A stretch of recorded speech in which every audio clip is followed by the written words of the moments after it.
कल शाक्त परंपरा के एक वरिष्ठ साधक से हमारा संवाद हो रहा था। लगभग 10 वर्षों से उनसे हमारा परिचय है।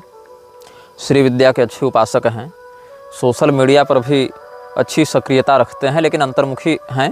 कुछ लेख इत्यादि लिखते रहते हैं समयानुसार, लेकिन बहुत ज़्यादा खुलकर चलचित्र आदि नहीं बनाते हैं और बहुत ज़्यादा खुलकर सामने नहीं आते हैं। उन्होंने कल हमें संदेश भेजा था। संदेश में वो कह रहे थे कि लगता है आंतरिक या बाह्य स्थिति में कोई तो संबंध है, क्योंकि 2010 में म्लेच्छराज की शक्तियों के द्वारा वो भी बड़े पीड़ित रहे थे और उनको कष्ट देने के लिए उसने भी बहुत उपद्रव करवाए थे। तो भगवती की स्तुति आराधना करके वो इस संकट से मुक्त तो हुए, किंतु बहुत ज़्यादा परेशान रहे।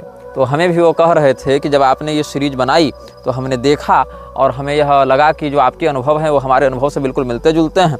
तो आपने जितने स्थानों के नाम बताए उसमें एक स्थान बगदाद भी है और वो नक्शा भी हमको भेजे थे। उस नक्शे में उन्होंने एक चिन्ह बनाया है, रेखांकन किया है गोल रंग का, और ये जो नक्शा उन्होंने भेजा है ये तबरीज से होता हुआ तुर्कमेनिस्तान का हमें बताया था। तुर्कमेनिस्तान से आप कैस्पियन सागर पार करेंगे तो तबरीज का क्षेत्र आएगा। तबरीज से आप बढ़ेंगे इराक की ओर, बगदाद होते दमस्कस, और वहाँ से फिर आप लेबनान की ओर बढ़ेंगे, बेरूत की ओर बढ़ेंगे। तो ये जो मार्ग है ये म्लेच्छराज का अभी सक्रिय मार्ग है, ऐसा वो कह रहे थे। और उन्होंने नक्शा भी भेजा था इस चित्र को अभिव्यक्त करने के लिए कि वो क्या मार्ग है। तुर्कमेनिस्तान के मरुस्थल में हमने म्लेच्छराज की वर्तमान स्थिति बताई थी। उन्होंने बताया कि वहाँ से उसका जो मार्ग है आगे कैस्पियन सागर होते हुए तबरीज, वहाँ से बगदाद, वहाँ से दमस्कस, वहाँ से बेरूत की ओर बढ़ रहा है। तो इन्होंने रेखांकन करके मेडिटेरियन सी, कैस्पियन सागर से लेकर मेडिटेरियन सागर के मध्य के क्षेत्र में अभी उसकी सक्रियता बढ़ने वाली है, इस प्रकार से उन्होंने बताया था। मतलब एक सीमा में कैस्पियन सागर का पश्चिमी तट है और दूसरी सीमा में कायरो शहर है, मिस्र का कायरो शहर। तो इसके मध्य का जो क्षेत्र है वहीं पर आपको इजराइल, लेबनान और ये सब, जॉर्डन, सीरिया, इराक और ईरान का पश्चिमोत्तर भाग मिल जाएगा। कुछ अंकारा, तुर्की इत्यादि का क्षेत्र भी पड़ेगा। अस्तु, फिर उन्होंने बताया कि अभी आपका स्वास्थ्य, आपकी धर्मपत्नी का स्वास्थ्य बहुत बिगड़ेगा क्योंकि वो असर करने वाला है। तो हमने कहा कि कुछ तो पीड़ा अभी है भी हमारे शारीरिक दृष्टिकोण से, और कुछ चिकित्सकीय और कुछ मांत्रिक परामर्श हम ले भी रहे हैं, अनुष्ठान इत्यादि में प्रवृत्त भी हैं। और वीडियो तो आपको 14 तारीख से रिलीज हुए मिल रहे हैं, लेकिन रिकॉर्डिंग हम 12 तारीख से ही प्रारंभ कर दिए थे। और उसके एक दिन पहले से ही हमारे शरीर में एक विचित्र प्रकार की वेदना प्रारंभ हो गई थी, जो कल तक थी, आज तो बिल्कुल नहीं है। तो एक सप्ताह उसने हमें भी पीड़ा दी। और भगवती कामाक्षा का आज ही हमने प्रदोष काल में दर्शन इत्यादि भी किया, और नित्यार्चन तो अपना यथासंभव श्रृंगार इत्यादि भगवती का चल ही रहा है। तो उस स्थिति में हमारे जो कष्ट थे वो बहुत हद तक शमित हुए हैं, और अन्य लोगों के भी जो कष्ट हैं वो भगवती की आराधना से शमित हों, इस प्रकार की हम मंगल कामना आप लोगों के लिए करते हैं।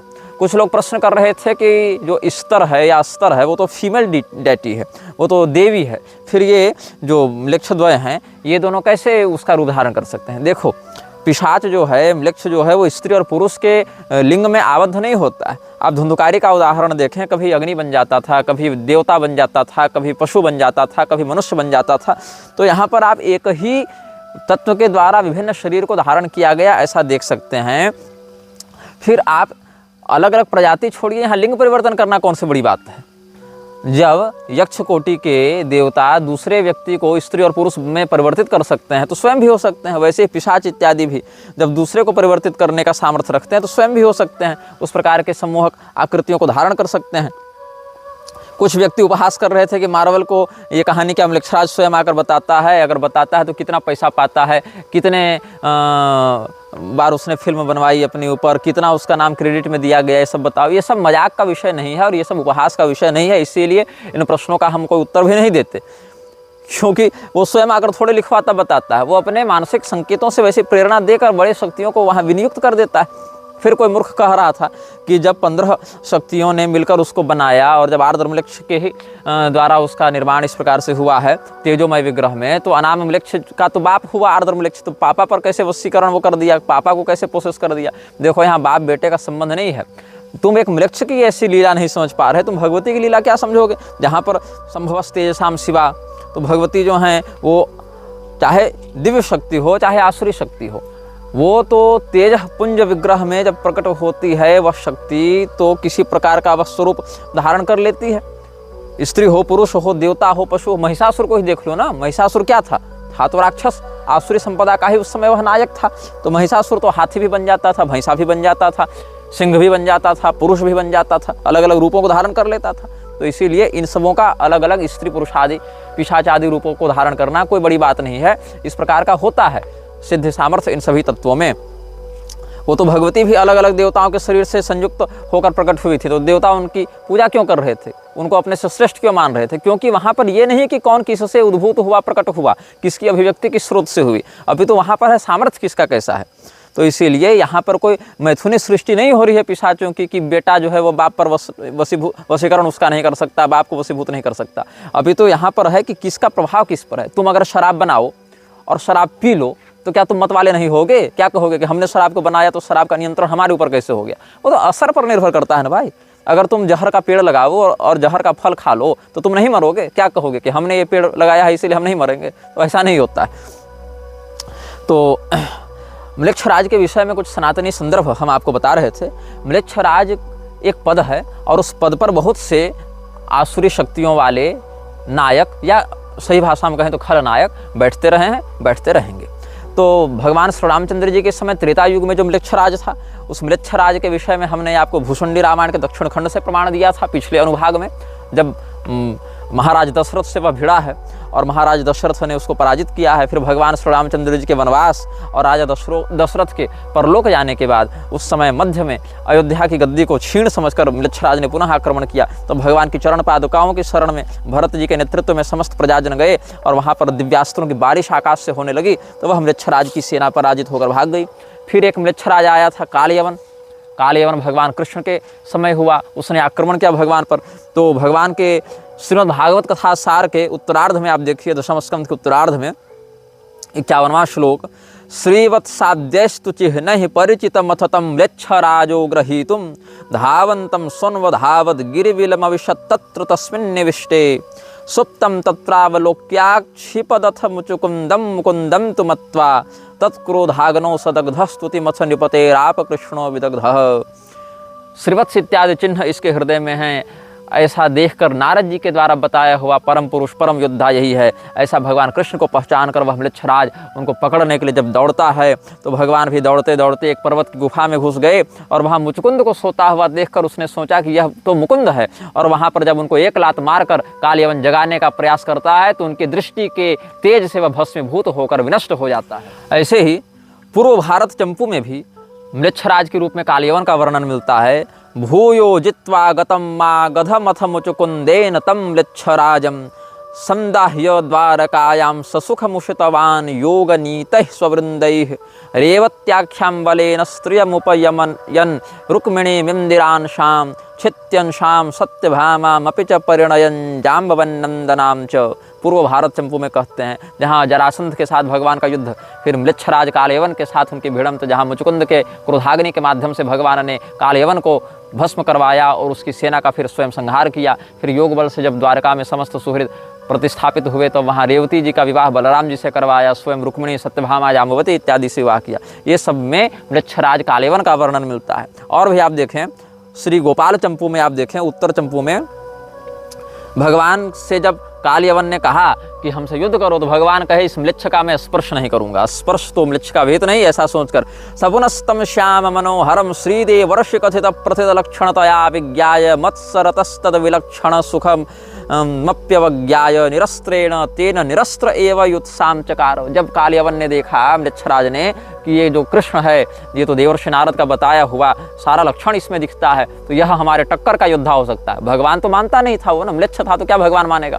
तो उसने कहा कि युद्ध करो। भगवान कहे हथियार नहीं। बोला ठीक है, हम भी बिना हथियार के लड़ेंगे, आकर कुश्ती लड़ो हमसे। तो भगवान क्या कहते हैं, कृतायाम च तेन युत्सायाम कृष्णस्तु तत्र वितृष्णस्तम विस्कंभमाणम कुत्सयाम चकार। भगवान ने कहा अरे नहीं नहीं, म्लेच्छ से क्या मैं स्पर्श करूं, म्लेच्छानाम स्पर्शम निच्छामयति। भगवान ने कहा म्लेच्छ से स्पर्श नहीं करवाएंगे।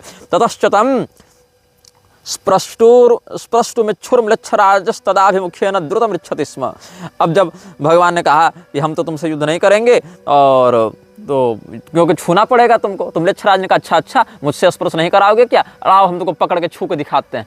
सतद्रुतम द्रुतवान व्याहृतवांश्च त्वया मम स्पर्शा स्पर्शा वेव जया जय परामर्शाय कल्पे यातामिति। तो भगवान जो हैं वो कहे कि देखो मृच्छ का मैं स्पर्श नहीं करूंगा, तो इस शर्त पर हम युद्ध करते हैं। यहाँ पर जो है वो एक शर्त का हम यहाँ पर प्रयोग करेंगे, एक प्रतिज्ञा युद्ध करते हैं कि हम भागेंगे और अगर तू मुझे पकड़ ले, मुझे छू ले, तब फिर तू जीत जाएगा। तो कहा म्लेच्छराज ने कि चलो ठीक है। तो पदे पदे स्पृश्यमेव द्रवंतम, भगवान कालेवन से इतनी दूर में दौड़ते थे कि कालेवन को लगता था कि अब मैंने छू लिया, अब मैंने पकड़ लिया, अब तो हो ही गया, थोड़ा सा और गति थोड़ी बढ़ाएंगे तो पकड़ ही लेंगे। तो पदे पदे स्पृश्यमिवं द्रवंतम द्रवम दधानम सरसम हसंतम, और भगवान हंसने लगे। तो अनुद्रवन कृष्ण उपद्रवत्स प्लुतम दधद विप्लुत शक्तिरासीत। तो जो कालेवन जो है वो शक्तिहीन हो गया, थक गया बेचारा। तो तिस्रः कोट एता यवनानाम तत्र सांद्रता मापुः तद्राट चानुद्रुतवांश तदपि बकारिर्न केनचित् स्पृष्ट। तो कालयवन ने अपने 3 करोड़ योद्धाओं को कहा कि अरे देखो इसको पकड़ो, पहले तुम लोग इसको पकड़ो, इसको हम छुएंगे, हम जीत जाएंगे। तो 3 करोड़ सैनिक भी भगवान को घेरने का प्रयास करने लगे, लेकिन बकासुर को मारने वाले भगवान को कोई न पकड़ सका, कोई न छू सका। तो फिर भगवान वहां से भागते हुए, कालयवन कितना भी भगवान का तिरस्कार किया, कितना भी कालयवन ने भगवान को फटकारा, ललकारा, दुत्कारा, मतलब उलाहना दी कि अरे यदुवंशी होकर कैसे भागते हो, लेकिन भगवान उस दिन ईगो में कोई बात नहीं लिए, बोले पहले इसको मारेंगे तब। तो कैसे मारेंगे? तो ततश्च दक्षिणा हि मथुराया लक्षितं पश्चिमेन धवलनगरं गिरिमनु सज्य तेन तर्जमानोत्यदरी तद्दरी मवरीकृत्य कृत्य मनोवरीयान् केशवस्तविवेश तन्निरोधाय तदैवेच्छन् म्लेच्छराजश्च तमधुना कुत्र वर्क्षितेति भरतस्वयं ननुविवेश। जब भगवान एक पर्वत की गुफा में घुस गए तो म्लेच्छराज पीछे से हंसता हुआ कहता, अब गुफा के बाद कहाँ भागोगे, अब तो मेरी पकड़ में आ गया तू, ऐसा कह के अंदर घुसा। तो देखता क्या है कि कोई वहाँ पर पुरुष सो रहा है और बड़ा सुंदर एकदम लंबी चादर तान के सो रहा है। तो उसने सोचा कि कहीं यही तो नहीं हमारा शत्रु है जो इतनी दूर से भगाकर हमको लाया है। तो भगवान ही यह सोए हुए पुरुष के रूप में है ऐसा समझकर एक लात लगा दी और इक्ष्वाकु वंशी महाराज मुचुकुंद के नेत्र की ज्वाला से वह भस्म हो गया। वो सोता हुआ पुरुष मुचुकुंद थे, जो पहले देवताओं के सेनापति थे, रिटायर्ड जनरल साहब थे। जनरल साहब को जाकर लात मारी, जनरल साहब फौज के आदमी देखे क्रोध से तो मर गया। तो म्लेच्छराज तो त्रेता युग में भी हुआ करता था, सतयुग इत्यादि में भी जो वेन इत्यादि हैं जिन्होंने म्लेच्छों का ही शासन बढ़ाया, जो शुक्र नीति में हमने म्लेच्छों की लक्षण वार्ता बताई थी, तो वेन इत्यादि भी म्लेच्छों के ही प्रसारण में अधिक ध्यान दिए हैं। राजा सगर इत्यादि भी म्लेच्छों से बड़ा युद्ध किए हैं। भगवान श्री रामचंद्र जी के समय भी इस प्रकार का हम प्रमाण दे चुके, भगवान कृष्ण के समय भी ऐसा प्रमाण हम दे चुके हैं। और एक आपको ग्वालियर प्रशस्ति इतिहास में देखने को मिलेगी। वहाँ पर नागभट्ट प्रथम के समय भी म्लेच्छराज की सेना की एक टुकड़ी ने आक्रमण किया था और नागभट्ट प्रथम था प्रतिहार वंश का राजा, और उसने वहाँ पर रोका है। प्रतिहार का काम है जोड़ीवान, मतलब दरवाजे के अंदर घुसने नहीं देंगे। तो म्लेच्छराज की सेनाओं को भारत में घुसने नहीं दिया प्रतिहार वंश के राजा नागभट्ट प्रथम ने। तो इसका वर्णन आपको मिलेगा ग्वालियर प्रशस्ति इत्यादि जो शिलालेख इत्यादि उपलब्ध होते हैं, वहाँ ये सब आपको प्राप्त होंगे। कहीं कहीं म्लेच्छराज का नाम मिच्छराय के नाम से ही मिलता है अपभ्रंश में। तो अभिधान राजेंद्र इत्यादि जो कोश हैं वहाँ पर मिच्छराय को म्लेच्छराज का पर्याय माना गया है। ये सब भी जैसे कल हमने म्लेच्छमापति बताया था, वैसे ये मिच्छराय जो है वह म्लेच्छराय शब्द का ही पर्याय है। इन सभी प्रकार के शब्दों से भी ये सब प्रमाण प्राप्त होते हैं। अब शुक्राचार्य जी ही म्लेच्छराज हैं या उसके गुरु हैं, ऐसा जो कुछ लोग कह रहे थे, उनको यह समझना चाहिए कि वस्तुतः शुक्राचार्य जी ही अपने अपर रूप से बृहस्पति का स्वरूप धारण करके देवताओं का मार्गदर्शन भी करते हैं। ऐसा महाभारत से स्पष्ट है। भृगो पुत्र कविर विद्वान शुक्र कविशुतो ग्रह त्रैलोक्य प्राण यात्रार्थम वर्षा वर्षे भया भये स्वयं भुवा नियुक्त सन भुवनम परिधावती। महाभारत से बता रहा हूँ। योगाचार्यो महाबुद्धिर दैत्यानाम अभवत गुरु सुराणाम चापि मेधावी ब्रह्मचार्य तव्रतः तस्मिन् नियुक्ते विधिना योगक्षेमाय भार्गवे। ये सब जो शास्त्रीय उदाहरण है उनके आधार पर यह समझना चाहिए कि म्लेच्छराज बिल्कुल अलग तामसी शक्ति है और शुक्राचार्य परम विद्वान सत्वनिष्ठ जितेंद्रिय महर्षि हैं। दोनों में सिद्धांत की दृष्टि से कोई साम्यता नहीं है। अब इसमें हम आते हैं न्यू वर्ल्ड ऑर्डर पर। न्यू वर्ल्ड ऑर्डर एक बहुत ही ज्वलंत विषय है जिस पर बहुत से लोग बहुत कुछ बातें कह चुके हैं, लेकिन सनातनी धर्मशास्त्रों में क्या न्यू वर्ल्ड ऑर्डर की भविष्यवाणी है? देखो, भविष्यवाणी का हम पहले बता दें, तुम लोगों को भविष्य मालिका उठाकर कोई लाएगा तो फिर इस चैनल से पहले ही निकल जाए। ऐसी फर्जी बातों पर हमको ध्यान नहीं देना है, हम पहले भी कह चुके हैं। ये भविष्य मालिका इत्यादि चक्कर में हमको वक्तव्य देने के लिए मजबूर मत करो। भविष्य मालिका में जिन बातों की भविष्यवाणी है तुम्हारे कहने के अनुसार, वो सब समय बहुत नजदीक आ रहा है, खुद देख लेना क्या होगा क्या नहीं होगा। तो न्यू वर्ल्ड ऑर्डर की भविष्यवाणी विष्णु पुराण में प्राप्त होती है। वहाँ पर क्या कहते हैं? अल्प प्रसादा बृहत् कोपा सर्वकाल मनृता धर्म रुचय स्त्रीबाल गोवध कर्तारः परस्वादान रुचयोल्पसारास्तमिश्र प्राय उदितास्तमित प्राय अल्पायुषो महेच्छा शल्प धर्मालुब्धाश्च भविष्यन्ति तैश्च विमिश्राजनपदास्तच्छीलानुवर्तिनो राजाश्रय सुस्मिनो म्लेच्छाश्चार्याश्च विपर्ययेण वर्तमानाः प्रजाः क्षपयिष्यन्ति। अब संस्कृत के इस गद्य का, विष्णु पुराण अंतर्गत गद्य का क्या अर्थ है? जो राजागण होंगे न्यू वर्ल्ड ऑर्डर में, वो कैसे होंगे?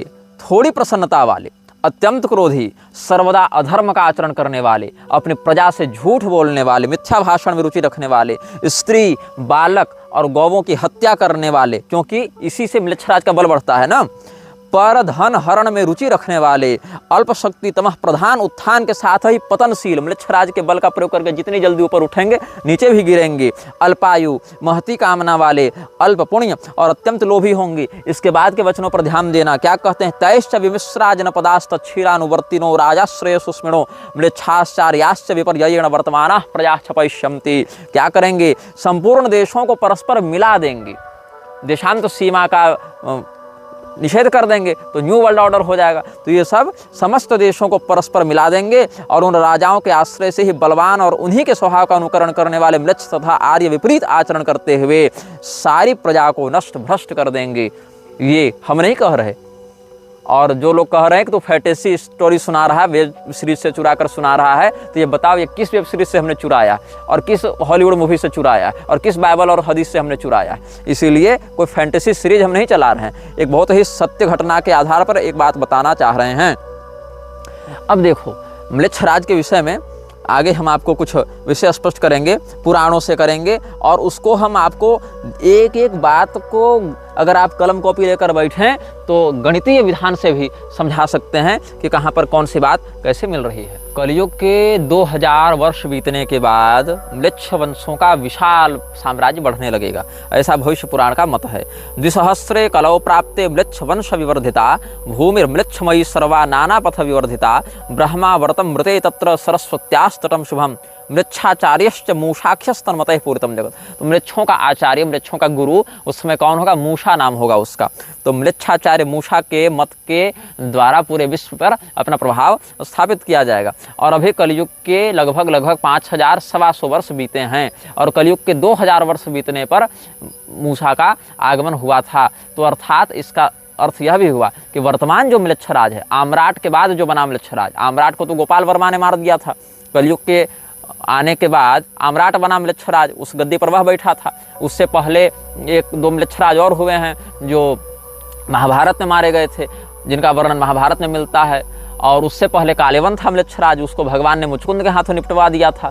तो कालेवन के मरने के बाद 1-2 पीढ़ी के बाद और आम्राट इत्यादि हुए म्लेच्छराज के पद पर। तो आम्राट तो गोपाल वर्मा के द्वारा मार दिया गया। उसके बाद कलयुग के 1000 वर्ष बीतने के बाद जो आर्द्र म्लेच्छ है वह म्लेच्छराज के पद पर बैठा, जो कि अभी तक बारंबार शरीर बदल कर अपने पैशाची विद्या का आश्रय लेकर और अनाम म्लेच्छ के सहयोग से बना हुआ है अभी तक। तो ये म्लेच्छराज जो है ये 1000 वर्षों के बाद मूसा को भेजता है अपने मत का प्रचार करने के लिए, लोगों के मन में अपने सिद्धांत को या अपनी विकृति को स्थापित करने के लिए। तो 1000 वर्षों के बाद मूसा जब आया, इसके जन्म के 1000 वर्षों के बाद, तब उसने पूरे पृथ्वी में म्लेच्छ मत का विस्तार करना आरंभ किया। तो द्विसहस्रे कलौ प्राप्ते म्लेच्छ वंश विवर्धिता भूमिर्म्लेच्छमयी सर्वा नाना पथ विवर्धिता ब्रह्मावर्तम मृते तत्र सरस्वत्यास्तटम शुभम म्लेच्छाचार्यश्च मूषाख्यस्तन्मतः पूरितम जगत। ये सब तो हमने बता दिया। अब इसके बाद विक्रमादित्य जो गुह्यक श्रेणी के देवता के अवतार हैं, और ये पैशाचिक श्रेणी का है तो गुह्यक से छोटा होगा, इसलिए विक्रमादित्य से भिड़कर म्लेच्छराज जो है वह विनष्ट प्राय हो गया। और विक्रमादित्य के समय तो ये कुछ कर नहीं पाया, और बाद में फिर जब इसका कुछ विशेष बल बढ़ा हाइबरनेशन में जाने के बाद, तो फिर ये कॉन्टेस्टिन के समय ज़्यादा प्रभावित हुआ। तो यहाँ पर जब विक्रमादित्य के राज्य के विक्रम संवत के कुछ विशेष वर्ष बीत जाएंगे, तब कुछ भविष्यवाणियां बताई गई हैं। वैक्रमे राज्य विगते चतुष्षष्ट्युत्तरम मुने द्वाविंशदब्द शतकम भूतनंदिस्तदा नृपः। भविष्य पुराण में कहते हैं जब विक्रमादित्य के राज्य के 2264 साल बीत जाएंगे, अभी 2081 संवत हो गया ना, और 2264 जब बीत जाएंगे तब भूतनंदी राजा होगा। मतलब आज से 183 ईयर्स, 183 साल के बाद ये राजा होगा। और इससे पहले भी कुछ राजा होंगे, इसी के पूर्वज कुछ होंगे, उनके भी वर्णन के विषय बता देते हैं। तेषाम पत्यम विंध्य शक्तिस्ततः पुरम जयस्तस्माद् रामचंद्रस्तस्माद् धर्मवर्मा ततो वंगस्ततो भुन्नंदनस्ततः सुनंदी तद्भ्राता नंदी यशा शुक्रः प्रवीर एते वर्षशतं षड्वर्षाणि भूपतयो भविष्यन्ते ततः तत्पुत्रास्त्रयो दशयते बाहलिकाश्च त्रयः। जो भूतनंदी है उससे पहले जो राजा होंगे उनके विंध्य शक्ति, पुरंजय, रामचंद्र, धर्मवर्मा, वंग और नंदन, सुनंदी, ये सब का भी वर्णन है। और ये सब कुल कितने वर्ष तक राज्य करेंगे? 106 वर्ष तक, जो भागवत महापुराण के अनुसार हमने बताया था ना, वर्ष शतम और षट दोनों का अध्याय करके। तो यहाँ पर 106 वर्ष की बात यहाँ भी सटीक विष्णु पुराण से भी बैठती है कि वर्ष शतम षड्वर्षाणि भूपतयो भविष्यन्ति, ये सब राजा होंगे।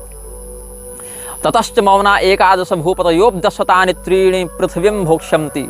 और उनसे पहले 300 साल तक एकादश मौन नरपति, मतलब राजा तो होंगे लेकिन राजा के रूप में उनकी प्रतिष्ठा नहीं होगी, शासन तो कर ही लेंगे लेकिन राजा के रूप में अभिषिक्त नहीं होंगे। तो मौन नरपति 11 होंगे। और ब्रह्मांड पुराण इत्यादि के मत से मौन नरपतियों की संख्या अलग अलग पुराणों में कहीं कहीं 18 भी बताई गई है। तो कहीं कहीं 11 और कहीं कहीं 18 इस प्रकार से बताई गई है मौन नरपतियों की संख्या। तो मौन नरपति कितने समय तक शासन करेंगे? तो ततश्च मौना एकादश भूपतयोपदशतानि त्रीणि पृथ्वीं भोक्ष्यन्ति, विष्णु पुराण के अनुसार। तो 300 वर्षों तक मौन नरपतियों का शासन रहेगा। तो अभी कितना आप 1947 से जोड़िए, 1947 से अगर आप जोड़िएगा 300 साल, और उसमें विक्रम संवत में उसको अगर आप परिवर्तित करने के लिए और उसमें 57 जोड़िएगा तो अंग्रेजी दिनांक से 2304 जब ईस्वी आएगी। वैक्रमे राज्य विगते चतुष्षष्ट्युत्तरम मुने द्वाविंशदब्द शतकम भूतनंदिस्तदा नृपः। तो कितनी सटीक गणना दोनों की बैठ रही है। अगर विक्रम संवत में हम परिवर्तित करें तो भविष्य पुराण और विष्णु पुराण और श्रीमद् भागवत तीनों में जो भविष्यवाणियां हैं वो कितनी सटीक बैठ रही हैं। अब इसमें आगे देखिए भूतनंदी इत्यादि का राज्य जो है वो कैसे आगे बढ़ेगा। तो भूतनंदी का राज्य जो है वो 50 वर्ष तक रहेगा। तो शतार्धम तो ततो राजा शिशुनंदिर बहुवः। जब 50 वर्ष भूतनंदी राज्य करेगा तो उसका बेटा फिर उसका उत्तराधिकारी फिर शिशुनंदी होगा। वो देवताओं की पूजा छोड़कर केवल नागों की पूजा करेगा। और वह 20 वर्षों तक चकार राज्यम विंशाब्दम यशोनंदिस्ततोनुजा, 20 वर्ष तक वो राज्य करेगा। फिर उसका छोटा भाई यशोनंदी राजा बनेगा। भ्रात्राश्रम स्वयं प्राप्त नाग पूजा परायण, ये भी नागिन सिद्धि करके, नाग सिद्धि करके ये भी 25 वर्ष तक राज्य करेगा। 25 वर्षाणि सच राज्य मची करत ततस्ततनयो राजा स बभूव प्रवीरक। उसके बाद उसका बेटा प्रवीर या प्रवीरक राजा बनेगा और यही 11 वर्षों तक राज्य करेगा। एकादशाब्दम तद राज्यम कर्म भूम्याम प्रकृतितम। और यह जब देखेगा कि मृक्ष राज्य के माध्यम से इस राज्य पर आक्रमण किया जाएगा और ये राजा प्रवीर अपनी सेना लेकर मृक्ष राज की सेना से युद्ध करने के लिए जाएगा। और कहाँ जाएगा? ये वही बाहलिक देश में जाएगा। कश्मीर और अफगानिस्तान के बीच में ये युद्ध होगा। तो कितने समय तक युद्ध होगा? कदाचित च बाहली के सेनया सार्धमागत, 11 साल तो राज्य करेगा प्रवीर और फिर अपनी सेना लेकर मृक्षराज से टकराने के लिए निकल जाएगा। मास मात्रांतरे मृच्छा लक्ष्य संख्या मृतिंगता तत्र तैर भवद युद्धम पैशाचर मृक्ष दारुण।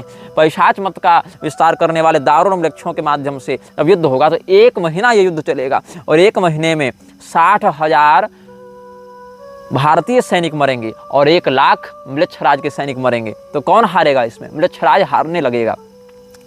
मास मात्रांतरे मृच्छा लक्ष्य संख्या मृतिम गता तथा 60 सहस्राश्च नाग भक्तालयम गता। तब वहाँ पर उस समय मृक्षराज रोम में रहेगा। तो वहाँ से रोम से चलकर वह उस समय बादल या बादर उसका नाम होगा, बद्र बादर या इस प्रकार का वह नाम धारण करेगा मृक्षराज। तो बादरो नाम तद राजा रोमजस्थ महाबल, रोम में उसकी राजधानी होगी उस समय। वहाँ से चलकर आएगा और यशोनंदी को बुलाकर अपनी पुत्री का कन्यादान कर देगा। यशोनंदी कौन है? प्रवीर के पिता हैं। तो प्रवीर को वो अपनी सेना देकर भेजे थे, जा बेटा लड़ो उधर। तो यशो नंदिन माहू यददो जालवतीम सुताम गृहीत्वा म्लेच्छराजस्य सुताम गेहमुपागतः, और म्लेच्छराज की बेटी से शादी करेगा कौन? यशो नंदी, और जालवती नाम की कन्या से विवाह करेगा, और वहाँ से बाहलिक नाम का एक पुत्र उत्पन्न करेगा, और बाहलिक इत्यादि 13 पीढ़ियों तक राज्य करेंगे। तो ये पूरा खानदान भारत पर 400 साल राज्य करेगा। तदन्वये निपा जाता बाहलिकाश्च त्रयोदश चतुश्शतानि वर्षाणि कृत्वा राज्यम मृतिम गता। इसके बाद कुछ समय और शासन चलेगा आगे, जिसको हम आपको स्पष्ट कर दें कि 2264 साल जब विक्रमादित्य के संवत के बीत जाएंगे तो भूत नंदी आएगा, वहाँ से 50 साल राज्य करेगा। फिर शिशु नंदी आएगा, वो 20 साल राज्य करेगा। उसका भाई यशो नंदी 25 साल राज्य करेगा। उसका बेटा प्रवीर 11 साल राज्य करेगा। उसी समय युद्ध होगा, 1 लाख म्लेच्छ राज के सैनिक मरेंगे, 1,60,000 प्रवीरक के सैनिक मरेंगे। ये सब फिर वहाँ से बाहलिक इत्यादि की रचना होगी, और वहाँ से 400 साल तक इनका राज्य होगा। तो कुल कितना हो गया आप? 2264 विक्रमाब्द से फिर 50 भूत नंदी, 20 शिशु नंदी, 25 यशो नंदी, 11 प्रवीरक, और बीच में वो युद्ध और समझौता, और इधर 400 साल राज्यकाल बाहलिक 13 पीढ़ियों का, और उधर 2 साल बीच में इधर उधर उठापटक, लड़ाई, ब्याह, शादी, बाल बच्चा, this that, alpha beta gamma lambda इत्यादि में जोड़ दीजिए तो हो जाता है 2770 साल। और 2770 साल में फिर गृह युद्ध शुरू होगा, और 2 साल गृह युद्ध चलेगा। और जब 2772 साल हो जाएंगे विक्रमादित्य के संवत के कुल, मतलब आप जान लीजिए अभी 2081 हुए हैं, और 2772 जब आएगा, मतलब आज से 691 साल के बाद भारत में जब गृह युद्ध छिड़ेगा, तब राजा पुष्यमित्र द्वितीय का आगमन होगा। इनको पुष्पमित्र भी कहते हैं और पुष्यमित्र भी कहते हैं, दोनों इनके नाम के आगे प्राप्त होते हैं। तो ये पुष्यमित्र क्या करेंगे? पुष्पमित्र या पुष्यमित्र राजा का क्या कार्य है ये देखो। राज्यम विक्रमतो जातम समाप्तिमगमत् तदा पुष्यमित्रे राज्यपदम प्राप्ते समभवत् तदा शतवर्षम राज्यपदम तेन धर्मात्मना धृतम अयोध्या मथुरा माया काशी कांची ह्यवंतिका पुरी द्वारवती तेन राजा च पुनरुद्धृताः। जब पुष्यमित्र राजा बनेंगे 2 वर्ष विद्रोह के बाद, तब 100 वर्ष तक फिर वही राजा रहेंगे। 100 वर्ष तक पुष्यमित्र ऐसा गजब शासन करेंगे कि अयोध्या का पुनः जीर्णोद्धार हो जाएगा, मथुरा फिर से अपनी हो जाएगी, हरिद्वार में भी शुद्धि हो जाएगी, काशी भी म्लेच्छों से विहीन हो जाएगी, कांची, अवंती, द्वारका, जहाँ जहाँ म्लेच्छों ने आक्रमण किया हुआ होगा सबको ये राजा पुष्यमित्र द्वितीय मारकर भगाएगा और सनातन धर्म का झंडा फहराएगा। इतना ही नहीं, कुरुक्षेत्र, सूकर क्षेत्र, वराह क्षेत्र, ये सब जितने भी तीर्थ हैं, नैमिषारण्य, वृंदावन, ये सब का उद्धार करेगा। कुरुशूकर पद्मानि क्षेत्राणि विविधानि च नैमिषोत्पल वृंदानां वन क्षेत्राणि भूतले नाना तीर्थानि तेनैव स्थापितानि समन्ततः। अब क्या होगा? कलयुग को होगी चिंता कि अब तो हमारा शासन गड़बड़ हो रहा है। तो क्या करेगा कलयुग? ये गंधर्व का रूप धारण करके आएगा और देवता पितरों की निंदा करते हुए ब्राह्मण का शरीर धारण करके आएगा पुष्यमित्र के पास। तदा कलिः सगंधर्वो देवता पितृदूषकः ब्राह्मणं वपुरास्थाय पुष्यमित्रमुपागमत् नत्वोवाच प्रियं वाक्यं शृणु भूपदया पर। और प्रणाम करके कहता, हे राजन, हे दयालु पुष्यमित्र, आप हमारी बात को सुने। ये जो आर्य देश में, जो आप आर्यावर्त में पितरों के लिए श्राद्ध इत्यादि कर रहे हैं, आर्य देश पितृगणा पूजा रहा श्राद्ध तर्पण है, ये भारी पाखंड है, ये ढोंग है। ये पितरों के लिए श्राद्ध करना बंद कर दो। अज्ञानमिति तज्ञेयं भुवि यत्पितृपूजनं मृता ये तु नरा भूमौ पूर्वकर्मवशानुगाः भवन्ति देहवन्तस्ते चतुराशीतिलक्षधा छद्मयामय देवेन पितृपूजा विनिर्मिता वृथा सर्वं वृथा कर्म नृणां च पितृपूजनम। ये जो व्यक्ति मरते हैं ये सब अपने कर्म से मरते हैं और अपने कर्म से अलग अलग योनियों को प्राप्त करते हैं। इसमें इनकी पूजा के लिए श्राद्ध तर्पण इत्यादि की जो बात है वो तो मय दानव इत्यादि राक्षसों ने माया से बना दिया है, इसलिए तुम ये सब मत करो, ये तो फालतू परिश्रम है, इससे कोई लाभ नहीं। तो जब इस प्रकार से कलयुग, साक्षात कलिपुरुष को आना पड़ेगा, क्योंकि म्लेच्छराज तो उसमें निर्बल होने लगेगा, तो साक्षात कलिपुरुष को हस्तक्षेप करना पड़ेगा। और वह कलिपुरुष फिर इस प्रकार से जब कुतर्क करेगा तो ये राजा हंसने लगेगा। और इति श्रुत्वा वचो घोरम विहस्याह महीपति भवान मूर्खो महामूढ़ो न जानीश परम फलम। अरे तू मूर्ख है क्या? तू तो महामूर्ख लगता है, तुम इसके पारलौकिक फल को नहीं जानते क्या? अभी भी देख लो म्लेच्छराज क्या करवा रहा है, श्राद्ध तर्पण इत्यादि का निषेध ही तो करवा रहा है, और ये आगे भी यही भटकाने की कोशिश करेगा। जन्मना के अलावा कर्मणा वर्ण व्यवस्था लागू करने के लिए भी म्लेच्छराज बड़ा तत्पर रहेगा। ये सभी प्रमाण दूंगा। ये तो तेवै पितृगणा पिंड रूप विमानगा भुवर लोके न ये दृष्टा शून्य भूता सभास्वरा। जो इस पृथ्वी लोक पर नहीं दिखते वह पिंड शरीर धारण करके आकाश में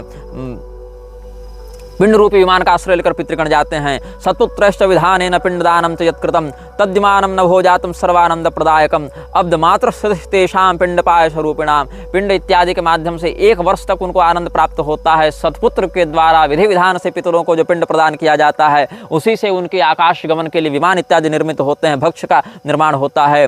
और अगर श्राद्ध में भगवती दुर्गा के सप्तशती चरित्र त्रयों का पाठ किया जाए, गीता जी के 18 अध्यायों का पाठ किया जाए, तो 300 साल तक उनको तृप्ति होती है।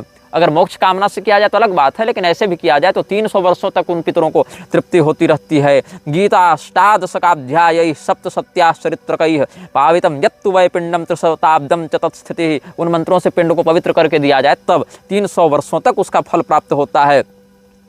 और जो व्यक्ति इस पृथ्वी में श्राद्ध तर्पण इत्यादि से हीन है, उसको नरकवासी मतलब मृच्छवत जानना चाहिए, नरकवासी दुर्गतिग्रस्त जानना चाहिए। इसीलिए श्राद्ध कर्म बहुत बड़ा धर्म है। श्राद्ध जो है सभी तत्वों का हेतु है, कारण है, इसलिए हम इसको नहीं छोड़ेंगे। श्राद्ध तर्पण हीनाय दृश्यम ते मानवा भुवि ते सर्वे नारका ज्ञेया कुलमेकोत्तरम शतम। 101 पीढ़ी तक उनको नरक गमन का भोगना पड़ता है। अर्जुन भी यही कहते हैं ना, उत्सन्न कुल धर्माणाम मनुष्याणाम जनार्दन नरके नियतं वासो भवतीत्यनुशुश्रुम।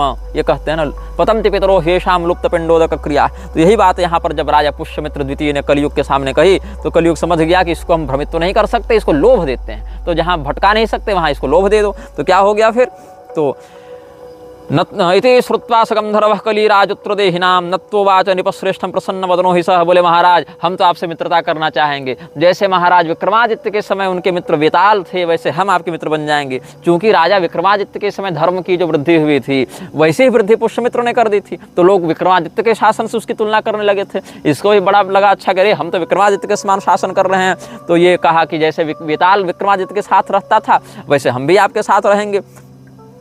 तो इसीलिए आप पुष्यमित्र हैं, आप कली मित्र बन जाएं, कलियुग के मित्र बन जाएं। तो बोले हमको क्या लाभ होगा? बोले सुनो, नत्वोवाच निपश्रेष्ठं प्रसन्न वदनो हि सः सदा भव ममाशुत्वं तवाहम निपकिंकर। हम आपके मित्र और आपके दास दोनों रहेंगे। कलिमित्रः पुष्यमित्रो भवान भुवि भवेत् सदा यथा विक्रमराजस्य वैतालस्य च वै सखा सर्वकार्यकरो हम वै तथा तव न संशयः। इत्युक्त्वा च निपं धीरं समादाय स वै कलिः सप्तद्वीपान् तथा खण्डान् नभो मार्गान् अनेकशः स्वपृष्ठस्थाय राज्ञे च दर्शयामास वीर्यवान् आर्यधर्मं कलौ स्थाप्य नष्टभूतं स वै नृपः।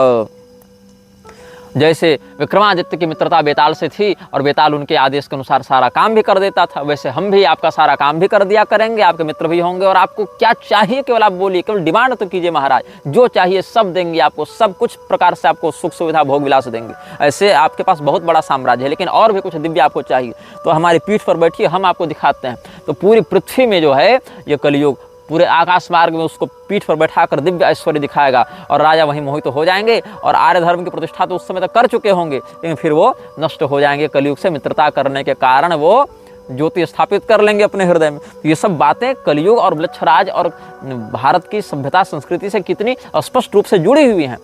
एक एक वर्ष का हिसाब बताकर ऋषि महर्षि बता गए हैं। और तुम लोग कैसे हो जो यहाँ पर कहते हो कि प्रक्षिप्त है और तुम हॉरर स्टोरी सुना रहे हो और वेब सीरीज से चुरा चुरा कर सुना रहे हो? ऐसी कोई बात नहीं है। थोड़ा सा तुम विवेक का प्रयोग करोगे तो सारी बातें तुमको समझ में आने लगेंगी। आपको हमने वराह पुराण के अनुसार बताया था कि भारत में म्लेच्छराज जब रेगिस्तान के रास्ते से घुसना चाहता था तो लोहारगल तीर्थ में उसको स्तंभित किया गया था। और स्थानम लोहारगलम नाम म्लेच्छराज समाश्रितम क्षणम चापि न मुंचामि एवमेतन्न संशयः। तो वराह पुराण में वराह भगवान कहते हैं कि मैं लोहारगल क्षेत्र को छोड़कर जाता नहीं हूँ, क्योंकि लोहारगल क्षेत्र म्लेच्छराज के अधिकार में आ गया है, इसलिए वहाँ पर हमको रहना पड़ता है। तो ये कब तक रहेंगे? जब तक कली अति कली में परिवर्तित न हो जाए। कलयुग का जब विशेष प्रभाव होगा, मतलब 10,000 वर्ष जब कलयुग के बीत जाएंगे, उस समय भगवान जगन्नाथ भी इस पृथ्वी का विसर्जन करके चले जाएंगे। तुलसी और शालग्राम ग्राम देवता ये सब उस समय चले जाएंगे। तब मृच्छराज जो है उसकी शक्तियाँ विशेष करके आज़ाद होंगी। विशेष करके हो सकता है कि ये मृच्छराज न रहे उस समय, हो सकता है ये मृच्छराज जो है वो पुष्यमित्र इत्यादि के द्वारा जब उसका प्रभाव नष्ट कर दिया जाएगा तो कुछ वहाँ भी टकराहट हो सकती है, तब कली पुरुष को हस्तक्षेप करना पड़ेगा। लेकिन मृच्छराज के पद पर जो भी उस समय शक्ति होगी, चाहे यही हो चाहे इसी के समानांतर कोई सत्ता हो, लेकिन वह 10,000 वर्ष जब कलयुग के बीत जाएंगे उस समय एक बहुत भयंकर उपद्रव होगा। क्या उपद्रव है? जो लोग मर गए थे इस्लाम के लोग, महामद के जो अनुयायी हैं, जिनको नष्ट कर दिया गया था आर्य सैनिकों के द्वारा, सनातनियों के द्वारा, उनको फिर से जगाया जाएगा, उनको फिर से प्रवर्तित किया जाएगा। तब क्या कहते हैं, चिरकाल से जो तदन्वये सार्धशत मयुताब्दांतरे भवत महामदमतम घोरम चिरकालाद विनाशितम तैः पुनश्चोद्धृतम भूमो सर्वे म्लिच्छा बभूविरे न वेदाश्च न देवाश्च न वर्णाश्च कलौ युगे दृश्यन्ते न च मर्यादा कलिकाले तदन्वये द्विजशेषाः सहस्राश्च पुनरर्बुदमूर्धनि द्वादशाब्दं प्रयत्नेन देवानाराधितुं क्षमा अर्बुदाश्च भूतो राजन्यः खड्ग चर्मधृक् चित्वा म्लिच्छां दुराधर्षान् नाम्ना चार्वबली भूत पंचयोजनमानास भूमिरात्मविवृद्धये निर्मिता तेन शुद्धेन नाम्ना चार्वपुरी स्मृता शनैः शनैरारिकुलं पुनस्तत्र ववर्धः। और क्या होगा, शतार्धाब्दं प्रयत्नेन तेन राज्यं महत्कृतं तदन्वये सार्धशतं नृपाश्चा संस्तदा मुने अयुताब्दांतरे वीरा म्लेच्छमित्राश्च शंकरा म्लेच्छकन्योद्वहा घोरा नाम मात्रार्यमार्गगा तदा मलयदेशस्थैर् म्लेच्छैर्लक्षप्रमाणकैः आर्बुदार्यैः समं युद्धमभवल्लोमहर्षणम् वर्णमात्रांतरे जित्वा मालवस्था महाबलाः मण्डलिकपदातेश्च मुक्तमार्गैः समं ततः ४० वर्षाणि जगति तले म्लेच्छ भूपाश्च शतशो बभूः स्वल्पजीविनः २५ तेषां संख्या च भूभुजां ये तु पुण्या महीपाला पूर्वजन्म तपोद्भवा तेषां लीला च मुनिभिः पुराणेषु प्रकृतिता नाना संवत्कराः सर्वे पैशाचा धर्मदूषका भवत्यब्द सहस्राणि व्यतीतानि कलौ युगे जाता म्लेच्छमयी भूमि रलक्ष्मिस्तु जने जने। यहाँ पर अक्षर जो है वो कटा हुआ था, तो यहाँ पर अर्थ से समझना चाहिए रलक्ष्मिस्तु जने जने। तो अर्थ क्या है इन बातों का, सामान्य अर्थ हम आपको बता दे रहे हैं। 150 राजाओं ने 10 सहस्र वर्ष तक मोहम्मद के मृतकों को, जो घोर एवं चिरकाल में विनष्ट हो गए थे, अपना कर राज्य का उपभोग किया। उन्होंने अपने उस मत का पुनः विस्तृत प्रचार करना आरंभ किया, जिससे पृथ्वी के सभी लोग म्लेच्छ होने लगे। भविष्यत गति का ही वर्णन है, लेकिन भूतकालिक गति से है। जैसे कल की पुराण में भूतकाल की ही भाषा में त्रिकालदर्शी ऋषियों ने सब लिखा है ना, उनके लिए फिर काल का प्रतिबंध नहीं रह जाता है।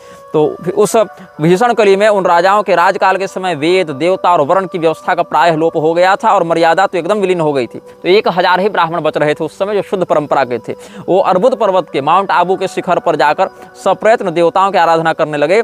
तो अर्बुद पर्वत से देवता लोग एक नायक को भेजते हैं जो खड्ग और ढाल लेकर था।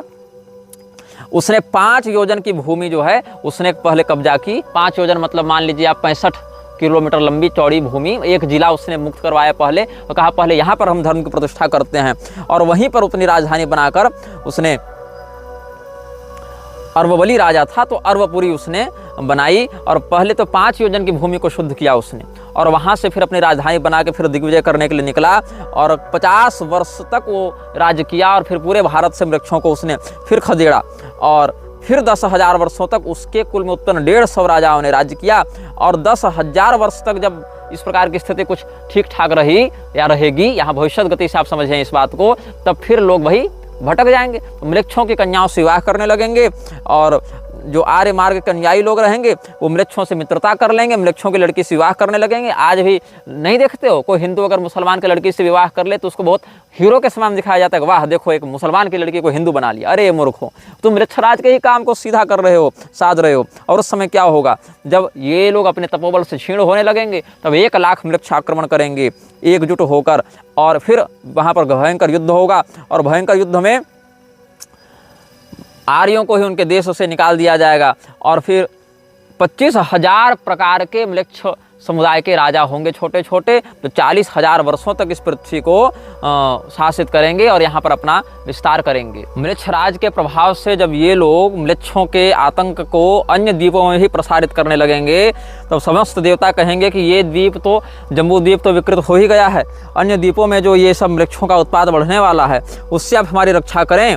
तो भगवान वहाँ पर क्या करेंगे, फिर जो विश्वकर्मा हैं उनके माध्यम से एक सुरक्षा कवच का निर्माण करवाएंगे। देवराजेंद्र के आदेश से विश्वकर्मा जी ने एक दिव्य यंत्र बना दिया है, 7 समुद्र में उन यंत्रों को स्थापित किया है, ताकि जो मनुष्य है वो एक द्वीप से दूसरे द्वीप पे न जा सके। यहाँ जम्बू द्वीप के 7 समुद्र नहीं है, ये सब पैसिफिक और इंडियन ओशन और आर्कटिक ओशन, ये सब यहाँ पर बात नहीं हो रही। यहाँ पर जम्बूद्वीप से पुष्कर द्वीप के बंध की बात हो रही है। तदा तो भगवान छक्रो विश्वकर्मानम अब्रवीत भ्रमिश्च नाम यंत्रो यम संस्कृतः सप्त सिंधुषु त्वया विरचितस्तात तत्प्रभावान्नरा भुवि अन्यखंडेन गच्छन्ति स च यंत्रस्तु मायिना मयेन भ्रंसितो भ्रात्रा म्लेच्छय सार्धं समन्ततः सप्तद्वीपेषु यास्यन्ति मनुजा मम वैरिणः। तो विश्वकर्मा जी के द्वारा जो बनाया गया यंत्र था, अवरोधक था, जो बैरियर था, उसको मैदानों ने अपनी माया से नष्ट कर दी थी। उसके कारण म्लेच्छराज जो है उसके सैनिक अन्य द्वीपों में भी विचरण करने लगे थे, और इसीलिए आप कोई दूसरी अपडेटेड मशीन का निर्माण कीजिए, कोई दूसरा यंत्र बनाइए। तो अब इस बार इति श्रुत्वा विश्वकर्मा दिव्य यंत्र मचीकरत तेन यंत्र प्रभावेन भ्रमितास्ते बभूविरे भ्रमि यंत्रान् महावायुर्जातो म्लेच्छ विनाशकः तदा योरभवत् पुत्रो वात्यो वात्या समुद्भवः दैत्य यक्षांश्च पैशाचं जित्वा ज्ञानमयो बली ब्राह्मणा क्षत्रिया वैश्यास्त्रिवर्णास्तेन सत्कृताः बलान् म्लेच्छान् वर्णमयान् कृत्वा वात्य महाबलः। जब भगवान विश्वकर्मा ने एक दिव्य यंत्र बनाया तो उसको कैसा बनाया? पंखे के समान घूमता हुआ बनाया, और उससे हवा सामने टकरा कर निकल रही थी, और वो जो लोग म्लेच्छराज के सैनिक अंदर घुसने का प्रयास करते हैं वो सब उस यंत्र के प्रभाव से बाहर ढकेल दिए जाते थे। भविष्य में भी ऐसा होगा, और भूतकाल में भी अन्य मनवंतर कल्पों युगों में इस प्रकार का एक बार घटनाक्रम हो चुका है। इसीलिए भविष्यकालिक गति को भी भूतकालिक भाव से आचार्यगण त्रिकालदर्शिता के कारण वर्णन कर देते हैं। तो वो जो हवा चलती है, उस हवा के वेग से म्लेच्छ के समुदाय वाले सब पीछे उड़ उड़ कर जाते हैं, और उस वायु के घर्षण से एक वात्य नामक पुत्र का भी प्राकट्य हुआ था, और उस वात्य नामक पुत्र ने फिर जो वायुपुत्र था उसने समस्त म्लेच्छों को जीतकर फिर से वर्ण इत्यादि की व्यवस्था को सुदृढ़ किया था। तो जैसा कि हमने बताया कि पुष्यमित्र इत्यादि जो राजा हुए हैं वो सब भारत में 2772 विक्रम संवत के समय राज्य प्रारंभ करेंगे, और पुष्यमित्र का राज्य 100 वर्षों तक रहेगा। ये सब हम आपको बता चुके हैं। पुष्यमित्रस्तदा जित्वा सर्वपूज्यो भवद्भुवि सप्तविंशच्छतं वर्षं द्विसप्तत्युत्तरं तथा राज्यं विक्रमतो जातं समाप्तिमगमत्तदा पुष्यमित्रे राज्यपदं प्राप्ते स्म भवत्तदा। इस प्रकार से हमने म्लेच्छराज के विषय में बहुत से प्रमाणों को व्यक्त किया है। म्लेच्छराज शब्द, म्लेच्छराजों की परंपरा, म्लेच्छराज के अभियान, उसके उद्देश्य के विषय में हमने आज आपको कुछ बातें बताई हैं। और प्रमाण चिल्लाने वाले लोग चिल्लाते रहें, हमको जो विषय बताना हम केवल उस विषय पर ध्यान देंगे। आगे से चलचित्र छोटे बड़े भी हो सकते हैं, अपनी सुविधा और अपने उद्देश्य के अनुकूलता के अनुरूप से हम छोटे या बड़े वीडियो बनाएंगे। और प्रमाण जो तुम लोग कहते हो कि हॉरर स्टोरी, फैंटेसी इत्यादि, वो तुम लोग अपनी मूर्खता थोड़ी सीमित कर सको, इसीलिए हम 2 अनुभागों में इतना कुछ प्रमाण दे दिए हैं। और आगे जब विषय बताएंगे उस पर ध्यान दो, नहीं देना है तो चैनल से जा सकते हो। यह वीडियो जल्द ही हटा दिया जा सकता है, कृपया थर्ड पार्टी ऐप्स का उपयोग करके डाउनलोड करें। आप इस वीडियो को अपने चैनल पर फिर से अपलोड भी कर सकते हैं।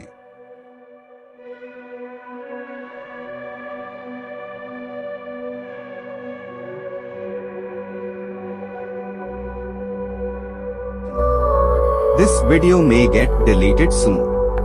Please download using third party apps.